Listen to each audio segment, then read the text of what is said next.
우리 고등부는 큐티하는 공동체입니다. 네. 지난주에도 말했듯이 에스겔서는 남유다가 멸망하는 내용에 관한 이야기입니다. 작년에 우리가 함께 봤던 예레미야서도 남유다의 멸망에 대한 이야기인데, 예레미야서와 에스겔서의 가장 결정적인 차이가 뭐가 있는지 아세요? 선지자 예레미야와 선지자 에스겔의 결정적인 차이가 있어요. 뭘까요? 혹시 아시는 분? 추측을 해보든지? 선생님 혹시 아시는 분 있으세요? 예레미야와 에스겔 조금 결정적인 차이. 예. 힌트를 드리자면 장소를 볼 수 있습니다. 장소적으로 봤을 때 뭐가 다를까요? 네, 어렵죠. 예레미야는 남유다가 멸망하는 그 공간 가운데 있었어요. 예루살렘이 그 주 무대였습니다. 근데 에스겔은 예루살렘에 있지 않고 포로로 이끌려간 1차 포로로 유배를 간 사람들 중에 있었어요. 그러니까 에스겔은 바벨론에 있는 거고 예레미야는 이스라엘에 여전히 남아 있는 거죠. 둘이 비슷한 시기에 활동을 했지만 결정적인 차이는 장소가 차이가 있습니다. 에스겔 1장 1절과 2절입니다. 30째 해 넷째 달 초닷새에 내가 그발강가 사로잡힌 자 중에 있을 때에 하늘이 열리며 하나님의 모습이 내게 보이니 여호야긴 왕이 사로잡힌 지 5년 그달 초닷새라. 자, 에스겔은 어떤 상황이라고 했죠 방금? 네, 포로로 잡혀가 있는 상황이에요. 여호야긴, 이제 남유다의 마지막 왕이 여호야김긴 시드기야. 그래서 여호야긴, 시드기야 왕 이렇게 연속적인 되는데, 여호야긴 왕이 잡혀가요. 바벨론에 이끌려서 잡혀가고, 시드기야 왕을 세워놓고 바벨론 왕이 떠나가요. 그런 상황에서 여호야긴 왕이 잡혀갈 때 같이 잡혀간 사람입니다. 에스겔은. 그래서 에스겔은 근데 잡혀간 상황에서 5년이 지난 후에 하나님을 만나게 되죠. 그리고 예레미야는 남유다의 남은 사람들에게, 에스겔은 끌려간 사람들에게 선지자 역할을 하는 거예요. 그러면 이제 오늘 본문에서 에스겔이 끌려간 사람들에게 어떤 말을 하는지 이야기를 들어보면 좋을 것 같습니다. 에스겔 20장 40절부터 44절입니다. 교독해보면 좋겠는데 여러분들이 먼저 읽어보면 좋겠습니다. 시작.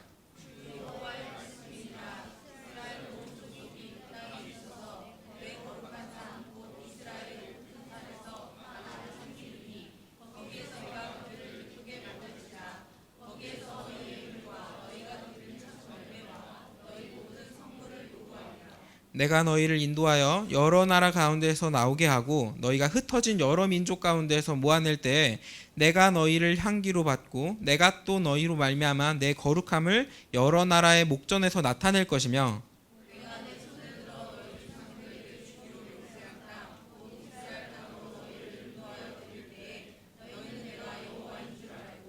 거기에서 너희의 길과 스스로 더럽힌 모든 행위를 기억하고 이미 행한 모든 악으로 말미암아 스스로 미워하리라. 함께 읽겠습니다. 이스라엘 족속아, 내가 너희의 악한 길과 더러운 행위대로 하지 아니하고 내 이름을 위하여 행한 후에야 내가 여호와인 줄을 너희가 알리라. 주 여호와의 말씀이니라. 아멘. 오늘 본문의 시점은 남유다 마지막 왕인 시드기야 왕 때의 이야기입니다. 여호야긴 왕이 잡혀간 지 이후에는 시드기야 왕이 이제 나라로 통치하게 되는 시대가 돼요. 이 에스겔 20장이 하나로 통째로 예언의 말씀인데, 시점은 에스겔 20장 바로 가장 앞에 있습니다. 20장 1절 상반절입니다. 7째 해 5째 달 10째 날에. 에스겔이 하나님의 말씀을 처음 듣는 거는 여호야킨 왕이 잡혀간 지 5년 후인데, 지금 보면은 2년이 더 지난 거죠. 7째 해 5째 달 이러니까 여호야킨 왕이 잡혀가고 7년 후를 이야기합니다. 에스겔의 모든 말씀은 시드기야 왕이라는 단어는 등장하지 않아요. 여호야킨 왕을 기점으로 모든 시점은 이루어집니다. 에스겔의 모든 상황은 제1차 유배를 가게 된 여호야킨 왕이 잡혀가는 걸로 시간을 알 수 있어요. 그리고 시드기야 왕이 즉위하는 해가 여호야킨 왕이 잡혀가는 해랑 같은 해이기 때문에 이 말은 시드기야 왕 7년이라고 해도 똑같이 생각할 수 있습니다. 그런데 이 시점은 아직 예루살렘이 멸망하지 않은 상황이에요. 시드기야의 왕권이 허약하고 예루살렘과 유다의 경제적인 상황이 궁핍한 상황이긴 하지만 아직 예루살렘이 멸망한 상황은 아니에요. 바벨론이 예루살렘을 포위해서 한 전쟁을 한 2년 동안 하거든요. 그거는 시드기야 10년부터 시작해서 시드기야 11년까지의 일입니다. 그러니까 지금 시드기야 7년이라는 것은 예루살렘이 전쟁을 겪게 되는 거는 몇 년 후라고 알 수 있죠? 몇 년 후죠? 시드기야 10년의 전쟁이 있고 지금 이 말씀이 있을 때는 시드기야 7년이에요. 몇 년 후 얘기죠? 네, 3년의 차이가 있습니다. 예루살렘의 멸망은 4년 후 이야기예요. 에스겔 20장에서는 근데 에스겔이 이스라엘 백성들의 잘못들을 꾸짖는 내용들이 주를 이루고 있습니다. 우리가 읽어보진 않았지만 40절 때가 우리가 오늘 본문이잖아요. 앞에 한 1절부터 30절 때까지는 거의 너네가 이거 잘못했다, 이런 거에서 잘못했다에 대한 내용으로 이스라엘의 멸망에 관한 내용으로 꾸짖고 있어요. 결국에 이스라엘 백성들의 악한 행동의 결말은 하나님의 저주를 받는 겁니다. 에스겔 20장 31절 너희가 또 너희 아들을 화제로 삼아 불 가운데로 지나게 하며 오늘까지 너희 자신을 우상들로 말미암아 더럽히느냐? 이스라엘 족속아 너희가 내게 묻기를 내가 용납하겠느냐? 주 여호와의 말씀이니라. 내가 나의 삶을 두고 맹세하노니 너희가 내게 묻기를 내가 용납하지 아니하리라. 이스라엘 족속이 용납해 주실 수 있겠습니까? 용서를 구하는데 용납하지 않겠다라고 이야기를 하죠. 근데 사실은 이스라엘 백성들이 용납을 구한다는 게 형식적인 용납을 구하는 거지 진정한 회개를 하고 있는 게 아닙니다. 하지만 에스겔 오늘 읽었던 40절부터 44절의 이야기는 예언의 말씀은 절망 속에서 희망을 이야기합니다.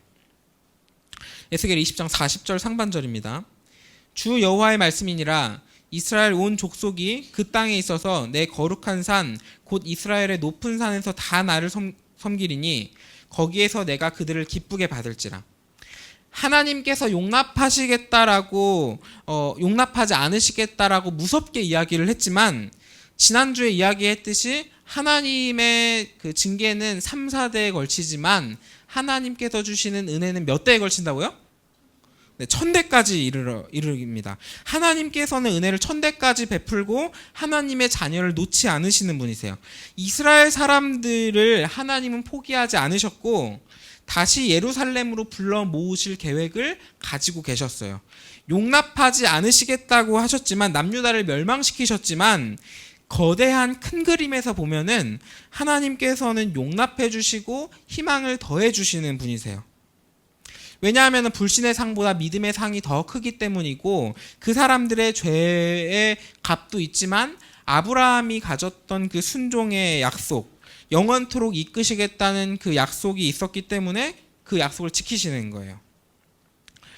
그런데 지금까지 이야기들은 모두 예언의 이야기입니다. 예언의 상황이에요. 예루살렘이 멸망했다고요? 멸망하지 않았다고요? 이스라엘이 멸망했다고요? 아니라고요? 지금 이 말하는 시점이? 아직 아니에요. 전쟁도 아직 일어나지 않았어요.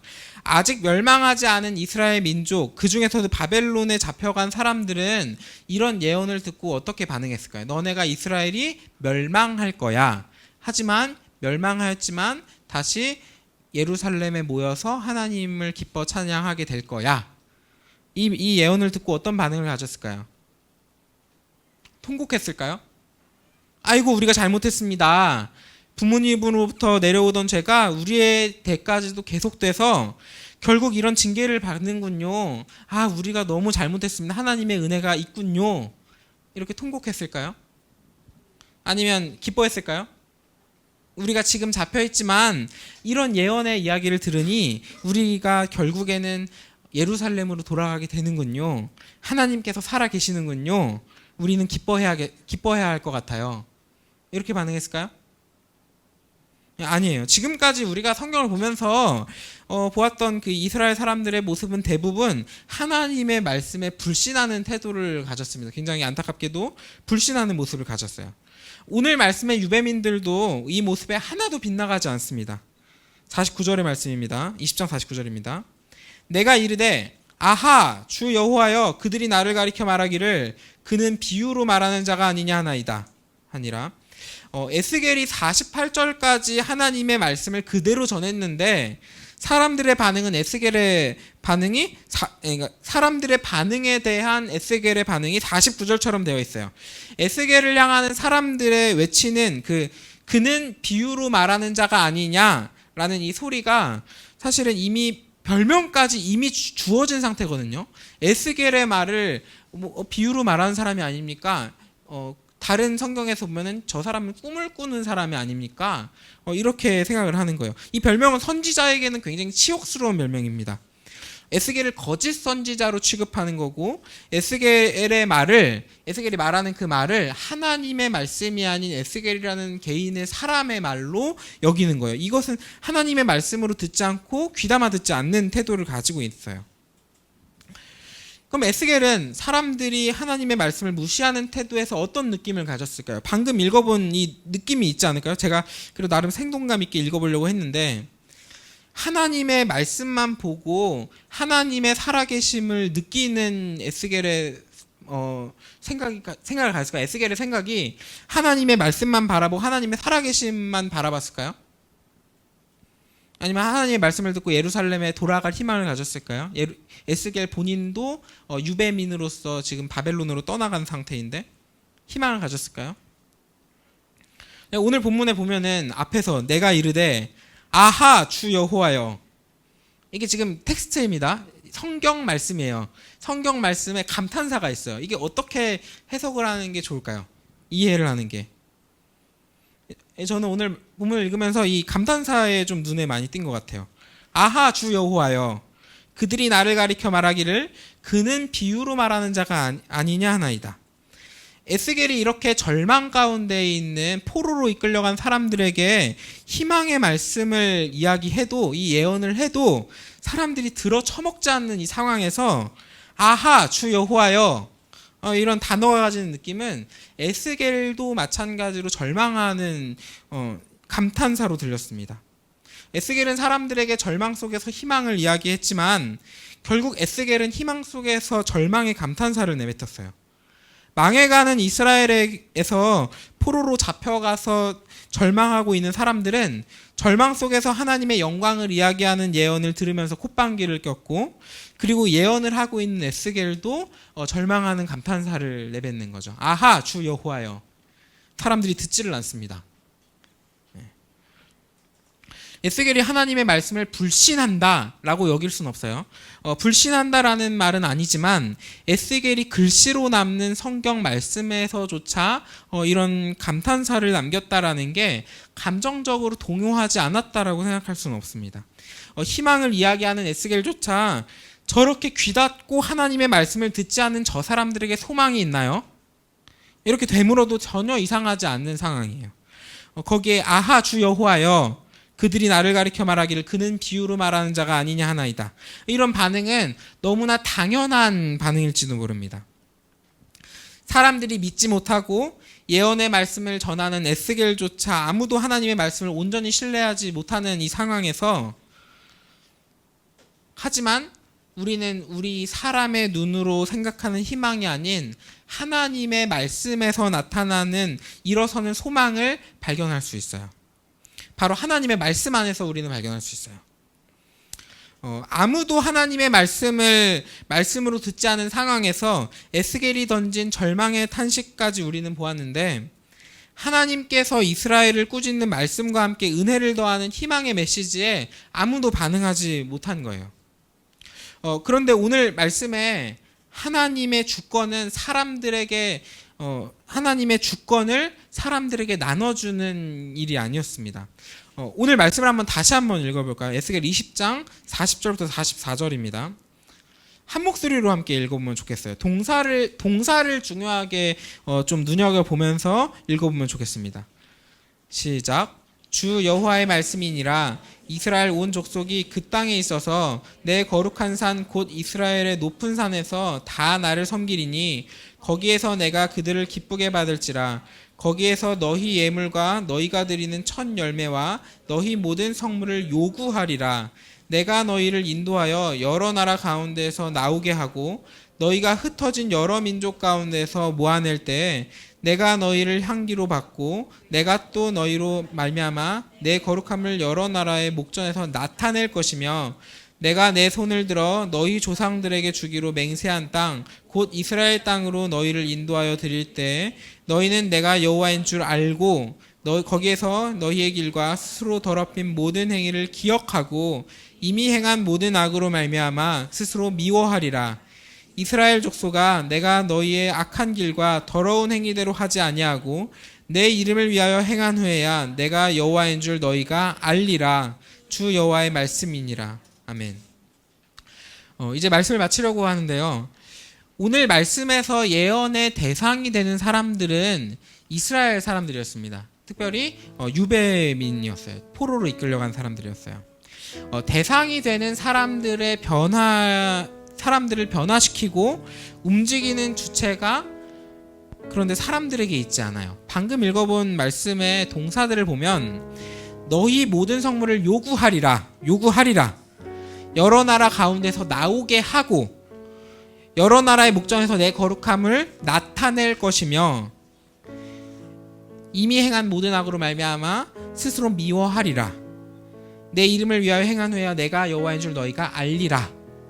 동사들을 잘 보면은 사람들을 변화시키는 주체는 하나님께 있어요.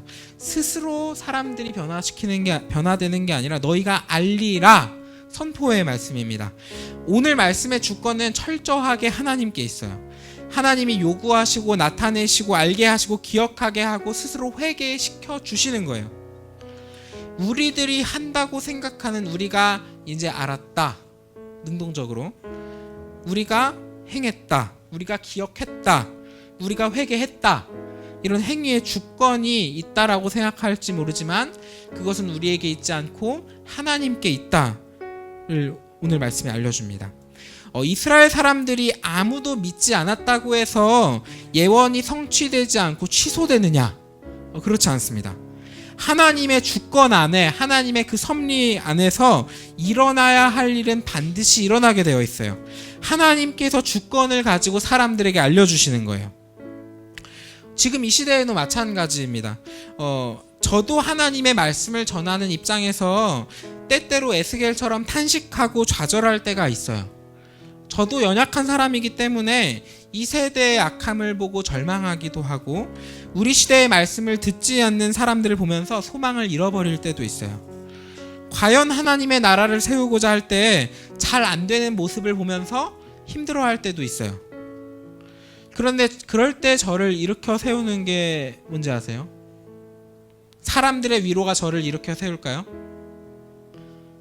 제가 청천교회 고등부의 사역자로서 여러분들이 신앙 안에서 자라나는 그 긍정적인 모습들을 보면서 우리 그런 모습을 보면서 제가 일어설까요? 사람들의 위로와 그런 긍정적인 모습을 보면서 물론 하나님의 사랑의 위로와 하나님의 살아계심을 느낄 수 있어요. 하지만 사람들의 위로가 없어도 여러분들의 긍정적인 모습이 없어도 저는 일어설 수 있습니다. 왜냐하면 결국 핵심을 파고들 때 하나님께서 주시는 에너지는 말씀에 있기 때문이에요. 저희 아버지가 지금 한 30년가량 목회를 하시면서 개척교회, 미자립교회를 하고 계세요. 지금 이 시간 아마 주일 예배를 드리고 있을 텐데 저희 아버지의 교회에 모이는 그 교회 모습을 보면 요 공간보다도 작아요. 여러분들 여기 한 분단쯤 모여 있다라고 생각해도 돼요. 저희 아버지 교회는 그런 모습을 가지고 있습니다. 그 모습이 20년 넘게 변하지 않고 있어요. 아버지께서 절망하실 수 있는데 절망하시지 않는 이유는 하나님의 말씀 때문입니다. 하나님의 말씀이 그 자리에 아버지를 계속 부르고 계시기 때문이에요. 제가 지금 이 시간에 말씀을 전하면서 매주 설교를 하잖아요. 하나님의 말씀을 선포해요. 하나님은 우리를 사랑하십니다. 하나님은 사랑으로 우리를 구원하셨습니다. 하나님의 은혜는 징계보다 훨씬 큽니다. 하나님을 선택하면 평안과 기쁨이 있습니다. 이런 선포를 매주 해요. 이런 선포가 여러분들에게 주어지는 말씀만은 아닙니다. 말씀을 선언하는 저에게도 동일하게 주시는 말씀이에요. 저라는 존재가 할 수 없는 이야기를, 하나님의 이야기를, 저라는 존재는 할 수 없는 이야기를 하나님을 통해서 주어지는 말씀을 할 때 말씀을 전하는 제 안에 있는 어둠조차도 밝히는 그 빛으로 이끌어 주시는 거예요. 그리고 이거는 꼭 설교가 아니더라도 여러분들이 매일 보는 큐티 말씀이 아니더라도 그냥 지나가는 길에 뭐 페이스북을 보면서 말씀 구절을 어디선가 보았다, 그것을 통하여서도 말씀을 묵상하는 중에 일어나요. 하나님의 말씀이, 우리는 그냥 성경을 읽는다, 우리가 능동적인 행동으로 우리가 읽는다라고 생각하지만 그 순간에도 하나님의 은혜가 힘입어서 그것이 힘이 있어서 소망 없는 우리를 일으켜 세우는 거예요. 오늘 본문에서 사람들은 불신하였습니다. 탄식하였어요. 에스겔조차도 아하 주 여호와여, 사람들이 들어 처먹질 않습니다. 이런 말을 해요. 그렇지만 하나님의 주권은 살아있어서, 하나님의 말씀은 살아있어서 불신하는 사람들에게조차 그 세대에 일어나지 않더라도 그 이후에 사람들을 일으켜 세웁니다. 우리는 우리의 죄성으로 하나님을 반역하고 배신하지만 하나님이 주권적으로 우리에게 여호와 하나님을 알게 하시고 회개의 기쁨을 맛보게 해주세요. 우리의 능동적인 태도에서 우리를 구원하시는 게 아니라 하나님의 주권과 섭리 안에서 우리가 주님을 바라볼 때 우리에게 구원이 있는 거예요. 오늘 말씀 앞에서 우리 고등부가 하나님의 주권 안에 믿음의 길 위에 있기를 소망합니다. 우리 고등부가 아무도 예배하지 않고 타락하여 하나님을 믿지 않는 이 세대에 휩쓸리지 않기를 소망합니다. 세상을 바라보며 탄식하여도 말씀으로 다시 일어나는 우리 고등부 되기를 소망합니다. 우리 하나님께서 우리를 말씀으로 이끌고 계세요. 우리 같이 한번 찬양하고 기도하면 좋겠습니다. 함께 찬양하겠습니다.